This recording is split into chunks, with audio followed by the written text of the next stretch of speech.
Well, thank you so much for letting me be a part of this meeting. I really appreciate it and just honored to be able to even say that I was a part of Close the Gap because it was a very meaningful experience for me. And so, as was stated earlier, I've been serving my community for quite some time. And I was approached by Close the Gap because people had referred me. And at first, I wasn't sure because I was focused so much on, like, I'm about to run for mayor, I want to be mayor, and I want to do that. And they were like, well, just be prepared. And then it was interesting when I won being mayor, my husband at our very first team meeting after being elected, but prior to being sworn in, my husband said, now on to assembly. And I was like, what are you doing? I'm not like, let's just be mayor.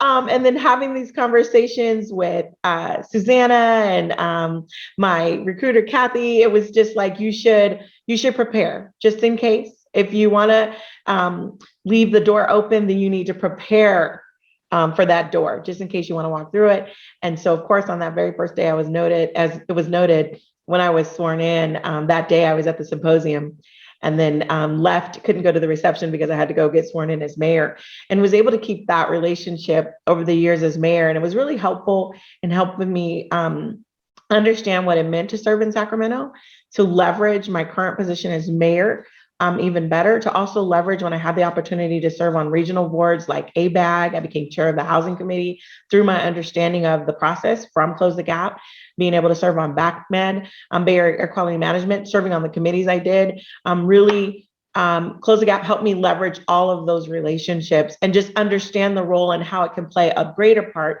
across the state. One of the things that I've really found really helpful is, as I've been working on these questionnaires and endorsement interviews, oh my gosh, the time that I spent one-on-one with my recruiter, just articulating my values. So not just understanding relationships, but what are my values? What do I hope to accomplish?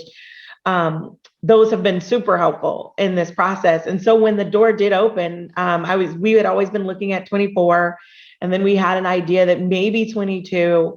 It might come early. So being able to, having been a part of the program for so long, being able to think about, like, what does it look like if it's early? And then to get the call that it was not only earlier, it was earlier than 22. It was something that was happening immediately.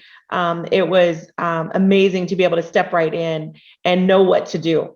And I know that gave me an advantage in the beginning because I knew I needed to come out with endorsements. I needed to come out with money. I needed to come out having these key relationships in place immediately. And of course, I believe that's what really kept a lot of people at bay, because I kept making the hurdle to jump in higher. And really that hurdle was created on at the ground floor from my relationship with Close the Gap. And so I've just been extremely blessed to be a part of this program. And I know that it's my key part of why I'm able to walk into the assembly. I just got my swearing in date today. So April 6th, I'll be sworn in, and I'll have Closed the Gap to thank for it.